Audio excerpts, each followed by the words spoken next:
ఈరోజు పొద్దున రాజమండ్రిలో దిగ్గనే మా ఆఫీస్లో ఎవరికో ఫోన్ వచ్చింది. ఏంటంటే ఇంటి మీద కొంతమంది వాళ్ళు నిజంగా తెలంగాణ రాష్ట్ర సమితి కార్యకర్తలో లేదో తెలియదు, కానీ మా ఇంటి మీద ధర్నా చేయడానికి వస్తున్నారు చెప్పి. దేనికి అంటే నేను తెలంగాణలో ఏదో కించపరిచాను అన్నారండి. ఎప్పుడు ఇది 5 రోజుల క్రితం జరిగిన సంఘటన. నేను మాట్లాడింది వేరే, ఒక చెప్తాను అది కూడా ఏంటో. ఎప్పుడో 5 రోజులు జరిగిన మాట్లాడిన దానికి ఇప్పుడు ఆలోచించి భీమవరం వస్తుంటే మళ్ళీ దీన్ని హైలైట్ కాకుండా, ఇది న్యూస్లోకి వెళ్లకుండా అక్కడే ధర్నా చేసి దాన్ని హైలైట్ చేయడం.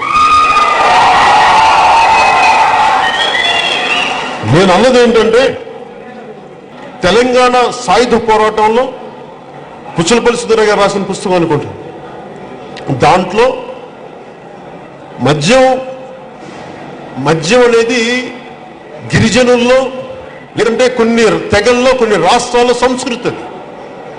సో సంస్కృతిలో ఇమిడిపోయిన మద్యాన్ని ఎలా వేరు చేయగలం సంస్కృతి నుంచి? అందువల్ల మద్యపాన నిషేధం కష్టం అవుద్ది అమలు పరచడానికి. దాన్ని అంచెలంచెలుగా ప్రజల్ని మార్చి బాధ్యతని వాళ్ళకి ఇచ్చి మార్చాలి తప్ప, అలా చేస్తే సాయుధ తెలంగాణ పోరాటంలో కూడా కమ్యూనిస్ట్ నాయకులు అడిగారు, ఎందుకు మనం ముందుకెళ్ళకపోయి ఇక్కడంటే మన మద్యపాన నిషేధం పెడితే అసలు సంస్కృతిలో భాగం అది వాళ్ళు తాగటం అనుకో సంస్కృతిలో భాగం అనుకుంటారు.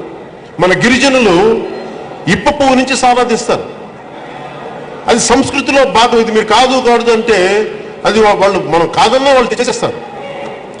సో వాళ్ళకి అది బానిసత్వం కాదు, అది వాళ్ళ సంస్కృతిలో భాగం. ఆ నేపథ్యంలో చెప్పాను, ఇది తెలంగాణ సాయుధ పోరాటంలో జరిగిన సంఘటన. అది నేను చెప్పిన దాన్ని వక్రీకరించి ఒక్కొక్కళ్ళు నేను అదేదో అన్నాను ఇంకోటి అలా చెప్పి వక్రీకరించి ఈ రోజున టీఆర్ఎస్కి సంబంధించిన వ్యక్తుల లేదంటే టీఆర్ఎస్ సంబంధించిన కార్యకర్తలు నాకు తెలియదు, కానీ మా ఇంటి మీదకి ధర్నా చేయడానికో లేదా దాడి చేయడానికో మరి తెలియదు. అది ఏం చేయాలి నేను లేను, ఇంక కనుక్కోవాలి. నేను ఒకటే చెప్పాను, మీరు నేను ఎవరన్నా సరే రాజకీయాల్లో ప్రతి పార్టీ ఒకటి మాట్లాడితే దాన్ని మీరు ప్రజాముఖంగా ఖండించండి, మీడియా ముఖంగా. ప్రతిదానికి వెళ్ళిపోయి ఇళ్ల మీదకి వస్తాం, ఆఫీసుల మీదకి వస్తాం అంటే ఎక్కడ ఈ పార్టీ ఆ పార్టీ అని కాదు, ఎక్కడైనా సరే భారతదేశంలో ఎక్కడైనా సరే మీరు ప్రజాస్వామ్యాన్ని దెబ్బతీసే ఒక మాటని, నా అభిప్రాయాన్ని కూడా వక్రీకరించి తప్పు మాట్లాడితే నేను క్షమించమని అడిగే వ్యక్తిత్వం ఉన్నవాడు, నాకు ఆ సంస్కారం నాకు నేను తప్పు మాట్లాడితే. అలాగే నేను తప్పు మాట్లాడకుండా వక్రీకరిస్తే తాట కూడా తీస్తాం, అది కూడా ఉంది. వాళ్ళు ఎవరో తెలియదు, మా ఇంటి మీదకి నా బిడ్డలు చిన్న బిడ్డలు ఇంటి మీదకి మీరు ఎంత బలమైన వ్యక్తులైనా కావచ్చు వచ్చి ధర్నా చేద్దాం దాడి చేద్దాం అంటే బయట బిడ్డలకే నేను ప్రాణాలు అర్పించేస్తాను. భావితరాలు పుట్టబోతున్న బిడ్డల కోసమే పెట్టిన పార్టీ. అలాంటిది నా సొంత బిడ్డలు మీరు ఇంట్లో ఉన్నప్పుడు ఇలాంటి అవకతవక పనులు చేస్తే చేతులు ముడుచు కూర్చునే వ్యక్తి దయచేసి అంటే మీరేమో భీమవరం వచ్చి రాజకీయం చేయొచ్చే, దానికి ఎవరు మాట్లాడకూడదు.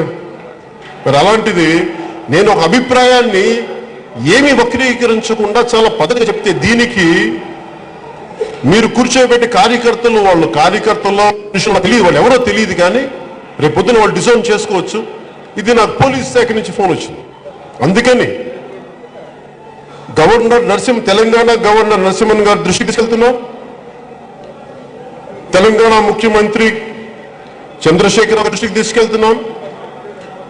వీళ్ళు ఎవరో మీరు దోషులు మీరు కనిపెట్టండి, ఒకసారి నేనేం మాట్లాడాను దాన్ని చూడండి, దాన్ని వివరణ తెప్పించుకోండి, తప్పైతే క్షమాపణ కూడా చెప్తాను. కానీ ఇలాగ నా ఇళ్ల మీద కానీ నా ఆఫీసుల మీద కానీ వస్తే అతనందరికీ సవినయంగా తెలియజేసుకుని నేను మెత్తగా కూర్చున్న వ్యక్తిని అయితే కాదు, అది కూడా మీకు తెలియజేస్తాను.